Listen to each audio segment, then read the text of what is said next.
दोस्तों, कहानी के पार्ट 2 में आपने देखा कि किस तरह डॉक्टर पलाश ठेकेदारों के काम कंप्लीट करने के बाद उस पैथोलॉजी से एक दिन अपने घर की ओर जा रहे होते हैं और घर की तरफ जाते समय रास्ते में उन्हें ऐसा लगता है कि उनके पीछे किसी कदमों की आहट आ रही है। काफी देर तक चलने के बाद जब अचानक मुड़ के डॉक्टर पलाश पीछे देखते हैं तो देखते हैं कि उनके जस्ट पीछे एक यंग और अच्छे सूट बूट पहना हुआ लड़का खड़ा है। इससे पहले कि डॉक्टर पलाश उससे कुछ कहते, वह लड़का डॉक्टर पलाश को कहता है कि डॉक्टर पलाश, जरा इस कार्ड पर क्या एड्रेस है बताएंगे? चलिए जानते हैं कहानी में आगे क्या होता है। डॉक्टर पलाश ने उसके हाथों से उस कार्ड को लिया और उस कार्ड पर क्या लिखा है यह पढ़ने के लिए उन्होंने अपनी गर्दन नीचे झुकाई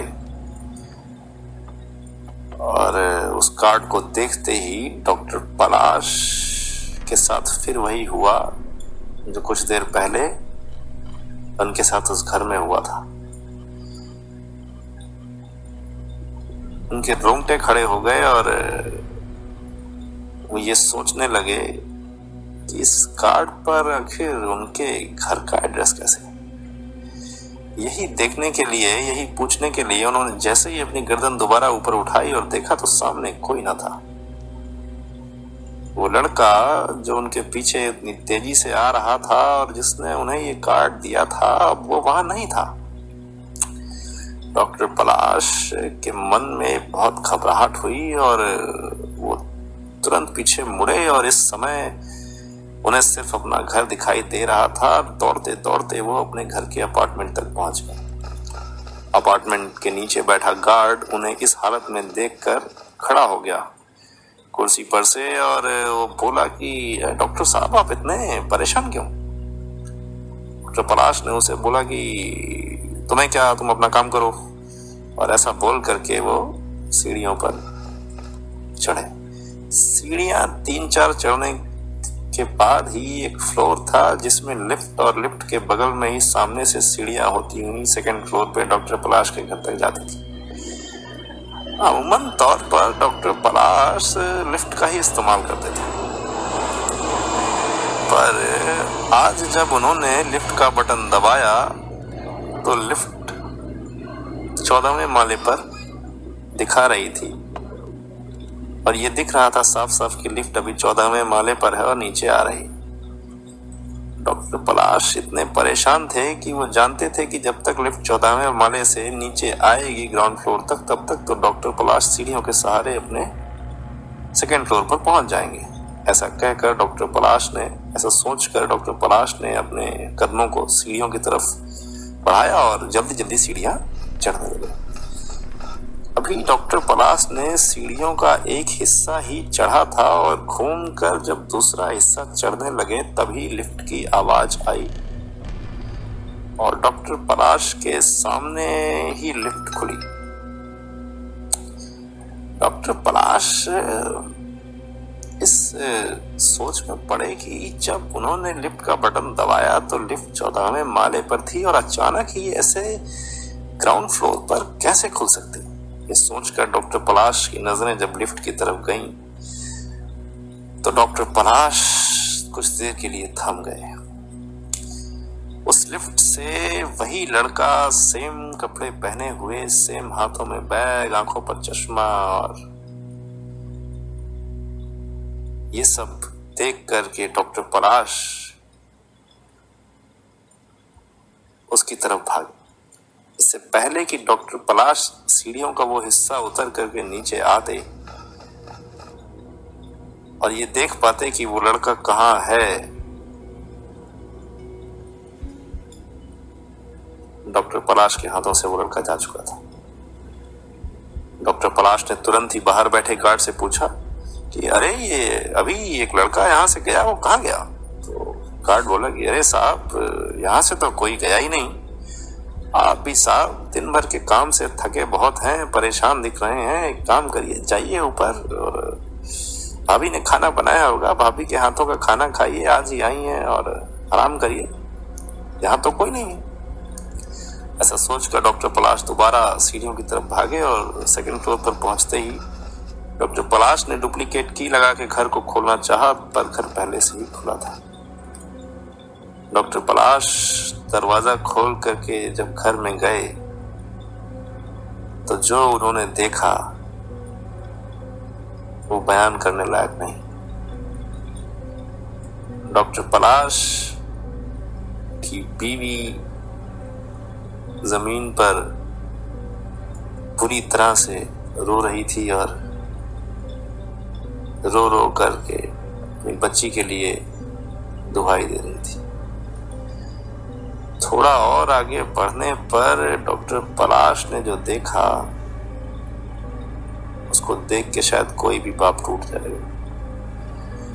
डॉक्टर पलाश की 2 साल की बच्ची अब इस दुनिया में नहीं थी। कांच बिखरा पड़ा था, आसपास की चीजें अस्त व्यस्त, बीवी को संभाल पाना मुश्किल था। डॉक्टर पलाश की तो जैसे दुनिया ही उजड़ गई थी। किसी तरह डॉक्टर पलाश ने अपनी बीवी को संभाला और खुद को भी संभाला, और डॉक्टर पलाश उस पूरी रात और अगले दिन तक किसी भी तरह की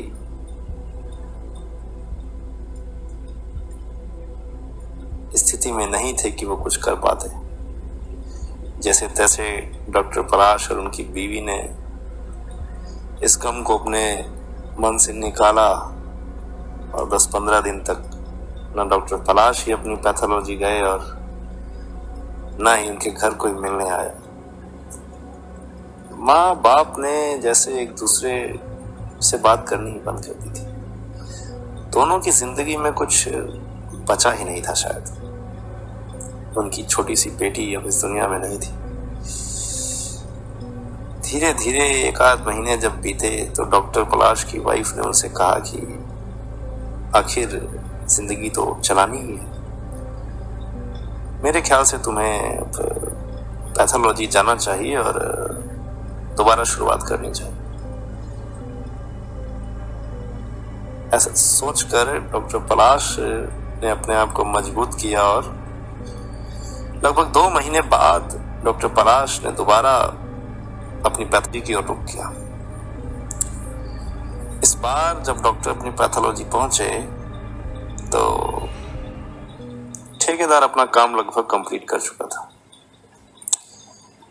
बीच में ठेकेदार का कई बार फोन भी आया डॉक्टर पलाश के पास, क्योंकि एक चाबी इस पैथोलॉजी की उसके पास थी, पर डॉक्टर पलाश ने उसका फोन उठाया नहीं।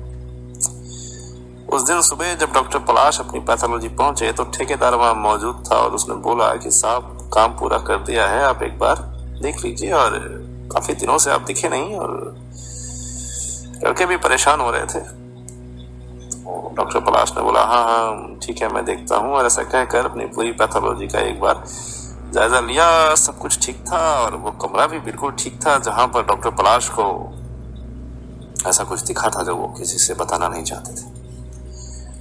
डॉक्टर पलाश ने ठेकेदार को जितने पैसे उसके बनते थे उतने पैसे दे करके जाने के लिए कहा, और 1-2 असिस्टेंट के लिए अखबार में इश्तिहार दे दिया नौकरी का, और थोड़े ही दिनों में उनको 1-2 असिस्टेंट भी मिल गए और उनकी पैथोलॉजी अच्छी चलने लगी। लगभग 3-4 महीने हो गए थे और डॉक्टर पलाश और उनकी वाइफ के बीच भी अब चीजें बहुत ठीक थी और दोनों ने अपनी लाइफ को दोबारा खुशहाल बना लिया था। डॉक्टर पलाश के मन से अभी भी बेटी गई तो नहीं थी, पर फिर भी वो पहले से काफी मजबूत थे और उनकी पैथोलॉजी अब अच्छी चलने लगी थी। आगे 2-4 महीने बीतने के बाद एक दिन लगभग शाम 4 बजे के आसपास जब डॉक्टर पलाश अपने केबिन में बैठे हुए थे और किसी सैंपल को टेस्ट कर रहे थे, उसी समय उनकी रिसेप्शनिस्ट का फोन आया और वो बोली कि डॉक्टर पलाश आपसे कोई मिलने आया है। तो डॉक्टर पलाश अपने काम में इतने व्यस्त थे कि उन्होंने कहा कि अभी तो मैं बहुत बिजी हूँ, एक काम करो, जो भी मिलने आया है उसको बोलो कि वो कल आकर के मिले और अपना कार्ड दे जाए। तो ऐसा कहकर डॉक्टर पलाश ने फोन रख दिया और अपने काम में दोबारा लग गया। लगभग 2-3 घंटे बीतने के बाद जब शाम के 8 बजे तो उनकी रिसेप्शनिस्ट डॉक्टर पलाश के केबिन में आई और उसने कहा कि सर मेरे जाने का समय हो गया है और अब मैं चलती हूँ। और ऐसा कहते हुए उसने डॉक्टर पलाश के टेबल के बगल वाले ड्रॉर को खोला और डॉक्टर पलाश से कहते हुए कि सर ये वो कार्ड है जो आपसे मिलने आया था, ये मैं इसी ड्रॉर में रख देती हूँ और आप जो है देख लीजिएगा। डॉक्टर पलाश अपने काम में इतने व्यस्त थे कि उन्होंने उस समय उस कार्ड पर ध्यान नहीं दिया और उससे कहा कि ठीक है तुम जाओ, मैं देख लूंगा। ऐसा कहकर रिसेप्शनिस्ट चली गई। डॉक्टर पलाश भी लगभग आधे 1 घंटे के बाद अपना काम खत्म करके अपना बैग उठाए और उस कार्ड को देखे बिना ही इस पैथोलॉजी से बाहर निकले और सारी लाइट्स बंद की और दरवाजा बंद किया और ताला बंद करके अपनी गाड़ी में आकर के बैठे। इस बार जब डॉक्टर पलाश ने अपनी गाड़ी स्टार्ट करनी चाहिए तो उनकी गाड़ी स्टार्ट नहीं हुई। रात के लगभग 9 बज रहे थे और मौसम भी कुछ ठीक नहीं था। डॉक्टर पलाश ने ऐसा सोच करके गाड़ी को अपनी पैथोलॉजी पर ही खड़ा किया और पैदल ही 2 किलोमीटर चलने का सफर तय करना बेहतर समझा, क्योंकि रात भी थी और साधन भी कम थे और मौसम भी खराब था। तो वो जल्द से जल्द घर जाना चाहते थे। डॉक्टर पलाश शरीर से काफी मजबूत थे और मन से भी, तो उनके लिए 2 किलोमीटर पैदल चलना कोई बड़ी बात नहीं थी। उन्होंने चलना शुरू किया और लगभग उन्होंने 1-1.5 किलोमीटर का सफर तय भी कर लिया था। और दोबारा डॉक्टर पलाश 5 महीने बाद फिर से कुछ वैसा ही महसूस कर रहे थे जैसा उन्होंने 5 महीने पहले किया था। इस बार भी उस कर्व पर डॉक्टर पलाश के कदमों की आहट के साथ उन्हें एक आहट सुनाई दी। डॉक्टर पलाश इस बार पीछे मुड़कर देखना नहीं चाहते थे। उन्होंने अपनी चाल तेज कर दी और थोड़ी ही देर बाद उन्हें वो आहट भी तेजी से आती हुई सुनाई दी। अब डॉक्टर पलाश का डर और बढ़ चुका था। वो जल्द से जल्द अपने घर पहुंचना चाहते थे, क्योंकि उन्हें अब फिर से वही डर सता रहा था जो उनके साथ पिछली बार हुआ था। डॉक्टर पलाश ने दौड़ना शुरू किया और थोड़ी दूर ही दौड़ते समय उनका पैर किसी ईंट से टकराया और डॉक्टर पलाश गिर गए और उनको बहुत तेज चोट आई और वहीं पर वो बेहोश हो गया। थोड़ी देर बाद जब डॉक्टर पलाश को होश आया तो उन्होंने अपने आप को उस पैथोलॉजी में ही पाया। आंखें सही से खोली और देखा तो उन्हें लगा कि शायद काम में वो इतना मसरूफ हो गए थे कि उन्हें ध्यान ही नहीं रहा और उनकी आंख लग गई। और जो भी चीज उन्होंने देखी या महसूस की उसको इग्नोर करके अपनी कुर्सी छोड़कर जैसे ही वो खड़े हुए उन्होंने कस के एक दर्द हुआ और चीख निकल गई। और ये चीख किसी और की चीज की नहीं, उनके पैरों में लगी उस चोट की थी जिसका उन्हें वहम था। अब डॉक्टर पलाश को ये एहसास हो चुका था कि उन्होंने जो भी देखा या जो भी महसूस किया वो सब सच था और वो दोबारा पैथोलॉजी में कैसे आ गए। ऐसा सोचकर डॉक्टर पलाश ने जैसे तैसे अपने आप को समेटा, दोबारा पैथोलॉजी से बाहर आया, दरवाजा बंद किया और इस बार अपनी कार में जब चाबी लगाई तो गाड़ी स्टार्ट हो गई। जैसे तैसे डॉक्टर पलाश तेज बारिश में गाड़ी चलाते हुए अपने घर की तरफ बढ़ने लगे। थोड़ी देर में डॉक्टर पलाश अपने घर के पास पहुंच गए और उन्होंने गाड़ी जैसे तैसे पार्किंग में खड़ी करी और भागते हुए अपनी सीढ़ियों के पास पहुंचे, जिसके बाद लिफ्ट और आगे जाने की सीढ़ियां थी। गार्ड अभी भी हर बार की तरह उसी तरह टेबल पे बैठा, कुर्सी पे बैठा हुआ था। डॉक्टर पलाश को हड़बड़ा के आते हुए देखकर ये खड़ा हो गया और बोला कि अरे डॉक्टर साहब, इतनी हड़बड़ी में कैसे, क्या हुआ, सब ठीक तो है? डॉक्टर पलाश ने उसकी बात बिल्कुल नहीं सुनी और दोबारा से लिफ्ट का बटन दबाया। इस बार जब डॉक्टर पलाश ने लिफ्ट का बटन दबाया तो लिफ्ट दूसरे माले पर थी। डॉक्टर पलाश को उम्मीद थी कि लिफ्ट जल्द ही नीचे आएगी, पर लिफ्ट नीचे नहीं आई और डॉक्टर पलाश ने लिफ्ट छोड़ करके सीढ़ियों से जाना ही बेहतर समझा। इस बार जब डॉक्टर पलाश सीढ़ियों से ऊपर चढ़े तो उन्हें इस बार भी यही डर था कि क्या लिफ्ट खुलेगी, क्या वो लड़का फिर से उन्हें दिखेगा। और ये सोचकर कि वो अपना कदम धीरे धीरे रख रहे थे सीढ़ियों पर, इस डर से कि ऐसा होगा या नहीं। अभी उन्होंने सीढ़ियों की 4 हिस्से ही चढ़े थे कि लिफ्ट का दरवाजा खुला और डॉक्टर पलाश पीछे मुड़े और मुड़ के जब उन्होंने देखा तो उन्होंने पाया कि वही लड़का इस बार भी उस लिफ्ट से बाहर निकल करके अपार्टमेंट से बाहर जा रहा है। इस बार डॉक्टर पलाश के पास इतना समय न था कि वो उस लड़के को देख पाते।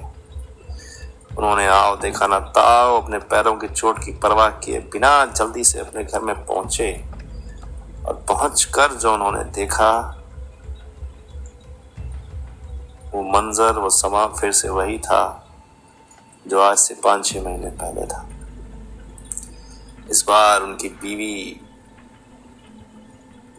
की लाश फर्श पर पड़ी थी, खून बहता हुआ दरवाजे तक आ रहा था।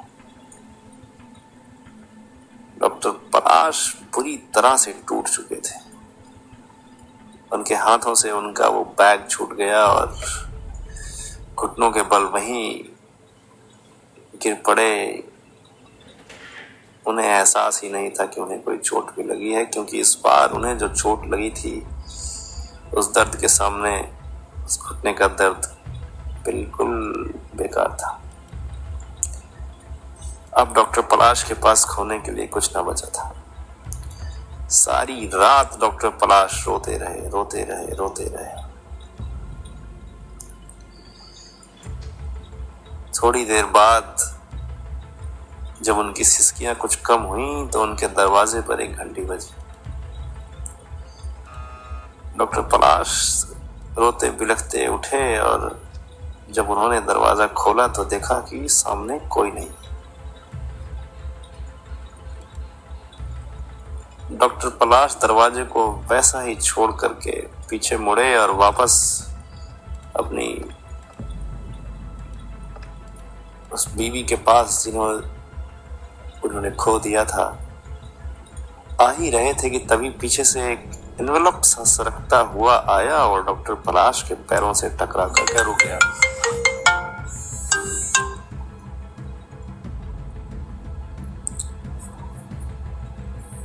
जब वो एनवेलप रुक गया तो डॉक्टर पलाश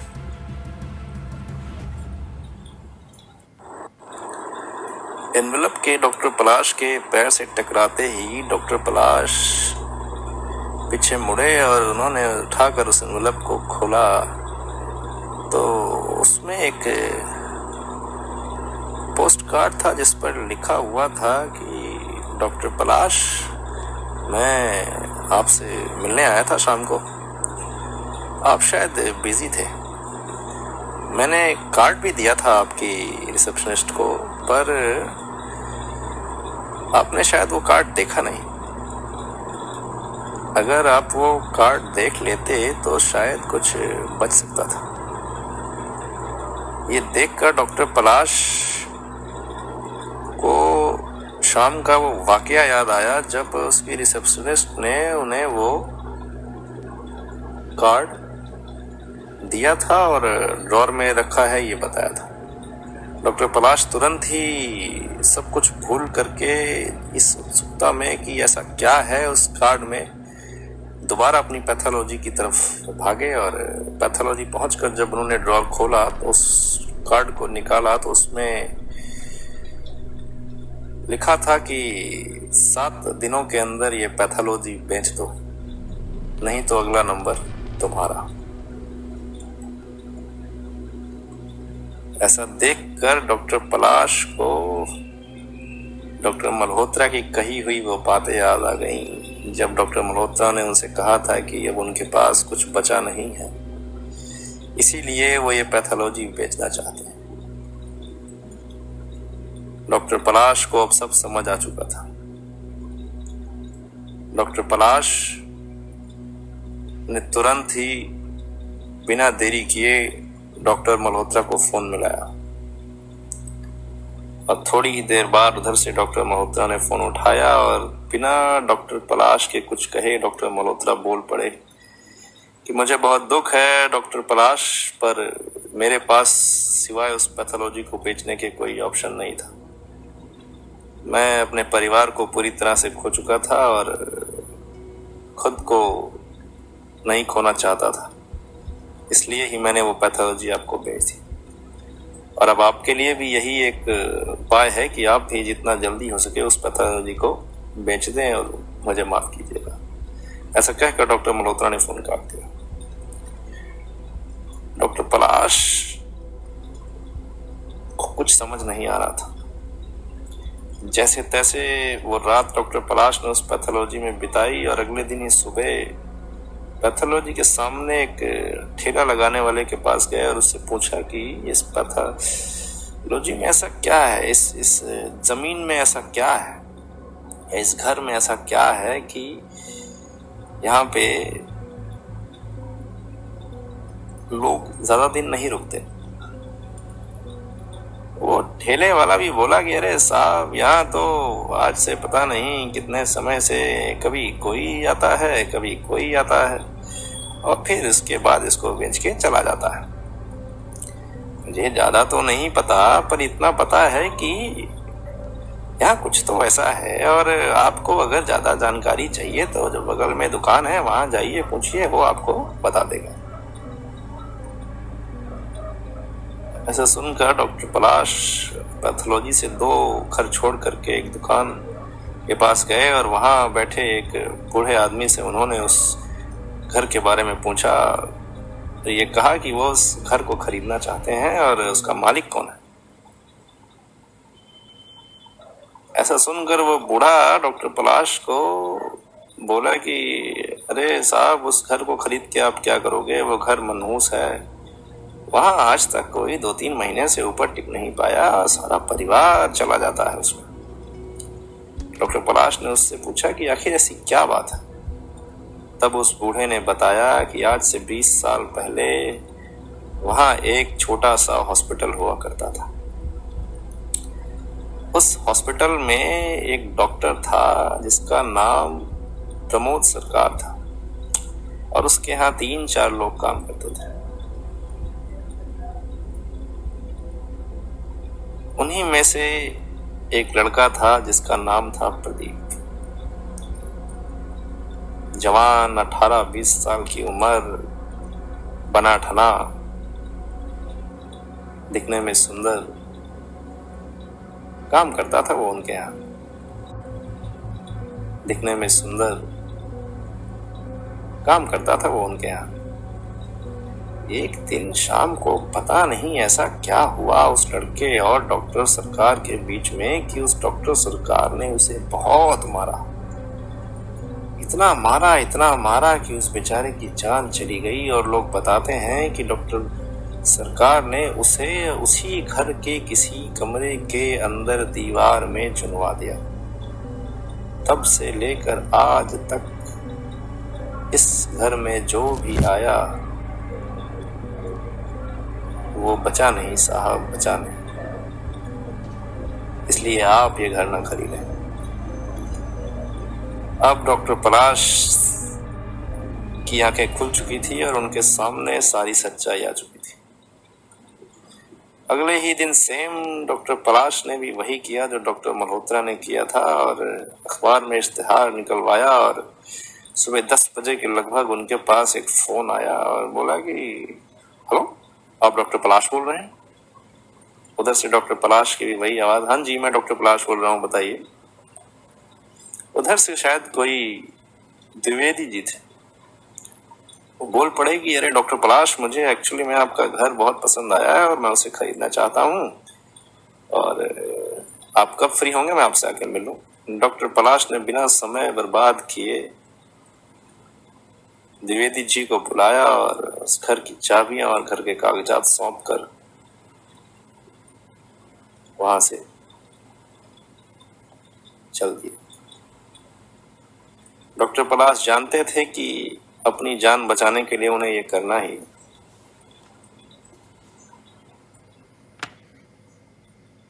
और अब अगला नंबर द्विवेदी जी का। ये थी आज की कहानी।